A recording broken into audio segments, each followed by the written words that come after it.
CM ಸಿದ್ದರಾಮಯ್ಯನವರ ರಾಜೀನಾಮೆಗೆ BJP ಪಟ್ಟನ್ನ ಹಿಡಿತಾ ಇದೆ. ಸಿಎಂ ಸಿದ್ದರಾಮಯ್ಯನವರಿಗೆ ಕೋರ್ಟ್ನಿಂದ ಆದೇಶ ಬಂದರೂ ಕೂಡ ಅವರ ತೀರ್ಪು ತಿರಸ್ಕೃತಗೊಂಡರೂ ಕೂಡ ಅವರಿಗೆ ಅವರ ಸ್ಥಾನಕ್ಕೆ ಯಾಕೆ ರಾಜೀನಾಮೆಯನ್ನು ಕೊಡೋದಕ್ಕೆ ಹಿಂದೇಟನ್ನ ಹಾಕ್ತಿದ್ದಾರೆ ಅಂತ ಪ್ರಶ್ನೆಯನ್ನ ಮಾಡೋದ್ರ ಮುಖಾಂತರ ವಿಜಯೇಂದ್ರ ಅವರು ಮುಖ್ಯಮಂತ್ರಿಗಳ ವಿರುದ್ಧ ಗುಡುಗಿದ್ದಾರೆ. ಏನ್ ಹೇಳಿದ್ರು ಮುಂದುವರೆದು ಕೇಳ್ತಾ ಹೋಗೋಣ. ಗೌರವಾನ್ವಿತ ರಾಜ್ಯಪಾಲರು ಮುಖ್ಯಮಂತ್ರಿಗಳ ವಿರುದ್ಧ ಏನು ತನಿಖೆಗೆ ಅನುಮತಿಯನ್ನು ಕೊಟ್ಟಿದ್ರು, ಅದರ ವಿರುದ್ಧ ಮುಖ್ಯಮಂತ್ರಿಗಳು ಸಿದ್ದರಾಮಯ್ಯನವರೇನು ಹೈಕೋರ್ಟ್ ಮೆಟ್ಲೇರಿದ್ರು. ನಿನ್ನೆ ದಿನ ಹೈಕೋರ್ಟ್ ತೀರ್ಪನ್ನು ನೀಡಿದೆ. ರಾಜ್ಯದ ಉಚ್ಚ ನ್ಯಾಯಾಲಯ ತನ್ನ ತೀರ್ಪಿನಲ್ಲಿ ಮೈಸೂರಿನ ಮೂಡಾ ಹಗರಣದಲ್ಲಿ ಮುಖ್ಯಮಂತ್ರಿಗಳ ಗಮನಕ್ಕೆ ಬಾರದನೆಷ್ಟು ದೊಡ್ಡ ಭ್ರಷ್ಟಾಚಾರ ಆಗೋದಕ್ಕೆ ಸಾಧ್ಯ ಇರಲಿಲ್ಲ.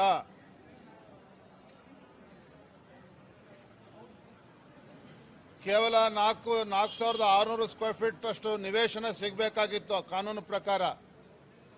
ಆದರೆ ಇವರಿಗೆ 56 ಕೋಟಿ ಬೆಲೆ ಬಾಳ್ತಕ್ಕಂಥ 14 ನಿವೇಶನಗಳು ಸಿಕ್ಕಿರ್ತಕ್ಕಂಥದ್ದು ಕಾನೂನು ಬಾಹಿರವಾಗಿದೆ. ಇವೆಲ್ಲವೂ ಕೂಡ ಸಮಗ್ರ ತನಿಖೆ ಆಗಬೇಕಾಗಿರ್ತಕ್ಕಂಥದ್ದು ಸರಿ ಇದೆ ಅನ್ನುವ ವಿಚಾರವನ್ನು ರಾಜ್ಯ ಉಚ್ಚ ನ್ಯಾಯಾಲಯ ನಿನ್ನೆ ಹೇಳಿದೆ. ಹೈಕೋರ್ಟ್ ತೀರ್ಪಿನ ನಂತರದಲ್ಲಿ ಮುಖ್ಯಮಂತ್ರಿಗಳ ಒಂದು ಹೇಳಿಕೆಯನ್ನು ಕೂಡ ನಾನು ಗಮನಿಸ್ತಾ ಇದ್ದೆ. ಮುಖ್ಯಮಂತ್ರಿಗಳು ತಮ್ಮ ಬಂಡತನದಿಂದ ಇನ್ನೂ ಕೂಡ ಹೊರಗೆ ಬರ್ತಾ ಇಲ್ಲ. ಬಿಜೆಪಿ ಮೇಲೆ ಆರೋಪಗಳನ್ನು ಮಾಡಿದ್ದಾರೆ. ರಾಜಭವನ ಇವತ್ತು ದುರುಪಯೋಗ ಆಗ್ತಾ ಇದೆ ಅನ್ನೋದನ್ನ ಮತ್ತೊಮ್ಮೆ ಹೇಳಿದ್ದಾರೆ. ಮತ್ತೊಂದು ಕಡೆ ತಾನೇನು ತಪ್ಪು ಮಾಡೇ ಇಲ್ಲ, ರಾಜೀನಾಮೆ ಕೊಡ್ತಕ್ಕಂಥ ಪ್ರಶ್ನೆ ಉದ್ಭವ ಆಗೋದಿಲ್ಲ ಅನ್ನೋ ಮಾತನ್ನ ಸ್ವತಃ ಮುಖ್ಯಮಂತ್ರಿಗಳು ಹೇಳಿದ್ದಾರೆ. ಮಾನ್ಯ ಮುಖ್ಯಮಂತ್ರಿಗಳೇ, ನಿನ್ನೆಯ ಉಚ್ಚ ನ್ಯಾಯಾಲಯದ ತೀರ್ಪು ಸ್ಪಷ್ಟವಾಗಿ ಹೇಳಿದೆ. ಯಾವ ರೀತಿ ಭ್ರಷ್ಟಾಚಾರ ಆಗಿದೆ, ಯಾವ ರೀತಿ ಅಧಿಕಾರದ ದುರುಪಯೋಗ ಆಗಿದೆ, ಮೇಲ್ನೋಟಕ್ಕೆ ಇದು ತನಿಖೆ ಆಗಬೇಕಾಗಿದೆ ಅನ್ನುವ ಅಂಶವನ್ನ ರಾಜ್ಯದ ಉಚ್ಚ ನ್ಯಾಯಾಲಯ ಹೇಳಿದ್ರೂ ಸಹ ಇವೆಲ್ಲವೂ ಕೂಡ ಆರೋಪಗಳು ರಾಜಕೀಯ ಪ್ರೇರಿತ ಅಂತಕ್ಕಂಥ ಬಿಂಬಿಸ್ತಕ್ಕಂಥ ಕೆಲಸ ತಾವು ಮಾಡಿದ್ದೀರಿ. ನಾನು ಈಗಲೂ ಹೇಳ್ತೇನೆ, ನ್ಯಾಯಾಲಯದ ತೀರ್ಪನ್ನ ಗೌರವಿಸಬೇಕು.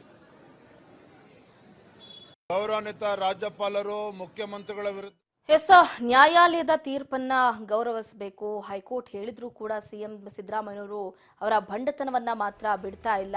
ಅವರು ಈ ಕೂಡಲೇ ರಾಜೀನಾಮೆಯನ್ನ ಕೊಡಬೇಕು ಅಂತ ಬಿವೈ ವಿಜಯೇಂದ್ರ ಅವರು ಕೂಡ ಆಗ್ರಹಿಸ್ತಾ ಇದ್ದಾರೆ. ಒಂದು ಕಡೆ ಈಗಾಗಲೇ ಹೇಳಿದಾಗೆ ಅಕ್ರಮದ ಹೊಣೆಯನ್ನ ಹೊತ್ಕೊಂಡು ಸ್ವತಃ ಅವರೇ ರಾಜೀನಾಮೆಯನ್ನ ಕೊಟ್ಟು ಬಿಡಬೇಕು.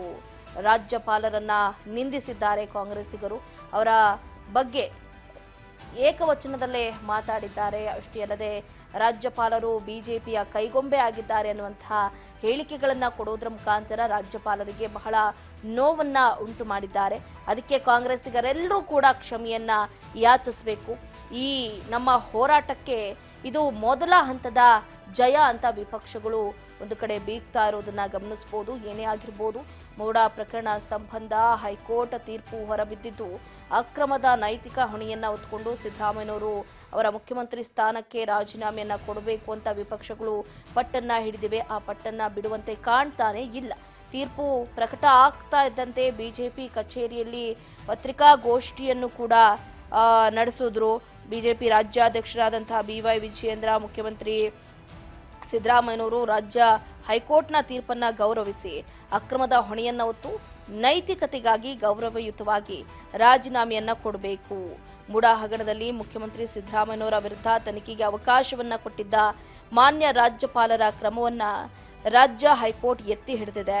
ಕಾನೂನು ಎಲ್ರಿಗೂ ಒಂದೇ ಅನ್ನೋದು ಸಾಬೀತಾಗಿದೆ ಅಂತಲೂ ಕೂಡ ನಿನ್ನೆ ಸುದ್ದಿಗೋಷ್ಠಿಯಲ್ಲಿ ಹೇಳಿಕೆಯನ್ನ ಕೊಟ್ಟರು.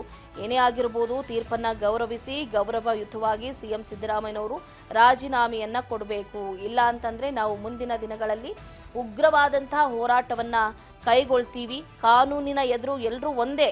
ಅದರಲ್ಲಿ ಏನಿದೆ, ಈಗ ಎಷ್ಟೋ ರಾಜಕಾರಣಿಗಳು ರಾಜೀನಾಮೆಯನ್ನ ಕೊಡ್ಲಿಲ್ವಾ? ಅವರ ಸಂಸದರ ಸ್ಥಾನಕ್ಕೆ, ಅವರ ಶಾಸಕರ ಸ್ಥಾನಕ್ಕೆ, ಅವರ ಸಚಿವರ ಸ್ಥಾನಕ್ಕೆ ರಾಜೀನಾಮೆಯನ್ನ ಕೊಟ್ಟು ಸೈಡ್ಲೈನ್ ಆಗಿಲ್ವಾ? ಅವರ ತಪ್ಪಿನ ಅರಿವಾಗಿದೆ, ಹಾಗಾಗಿ ಅವರು ಮೊಂಡುತನ ಮಾಡಲಿಲ್ಲ. ಅವರ ಸ್ಥಾನಗಳಿಗೆ ಅವರು ರಾಜೀನಾಮೆಯನ್ನು ಕೊಟ್ಟು ಈಗ ಏನು ಶಿಕ್ಷೆಯನ್ನ ಅನುಭವಿಸ್ತಾ ಇದ್ದಾರೆ. ಹಾಗೇನೆ ಸಿದ್ದರಾಮಯ್ಯನವರು ಕೂಡ ಮೈಸೂರು ಅರ್ಬನ್ ಡೆವಲಪ್ಮೆಂಟ್ ಅಥಾರಿಟಿಯಲ್ಲಿ ಹಗರಣವನ್ನ ಮಾಡಿದ್ದು ಈಗಾಗಲೇ ಕೂಲಂಕುಷವಾಗಿ ಹೈಕೋರ್ಟ್ ಪರಿಶೀಲನೆ ಮಾಡಿದೆ. ಹಾಗಾಗಿನೇ ಸಿಎಂ ತನಿಖೆ ಬಹಳ ಅತ್ಯಗತ್ಯ ಅಂತಲೂ ಕೂಡ ಕೋರ್ಟ್ ಆದೇಶವನ್ನ ಹೊರಡಿಸಿದೆ. ಹಾಗಾಗಿ ನಿಮ್ಮ ಸ್ಥಾನಕ್ಕೆ ಈ ಕೂಡಲೇ ರಾಜೀನಾಮೆಯನ್ನ ಕೊಡಿ, ಇಲ್ಲ ಅಂತಂದ್ರೆ ಇವತ್ತು ನಿಮ್ಮ ಮನೆಗೆ ಮುತ್ತಿಗೆ ಹಾಕೋದಕ್ಕೆ ಮುಂದಾಗಿದ್ದೀವಿ. ಮುಂದಿನ ದಿನಗಳಲ್ಲಿ ಎಲ್ಲಿ ಹೇಗೆ ನಾವು ಹೋರಾಟವನ್ನ ಮಾಡ್ತೀವಿ ಏನು ಅನ್ನೋದು ನಮಗಂತೂ ಗೊತ್ತಿಲ್ಲ ಅಂತ ಬಿಜೆಪಿ ನಾಯಕರು ನೇರವಾಗಿ ಸಿಎಂ ಸಿದ್ದರಾಮಯ್ಯನವರಿಗೆ ಖಡಕ್ ಎಚ್ಚರಿಕೆಯನ್ನು ಕೊಡ್ತಾ ಇದ್ದಾರೆ.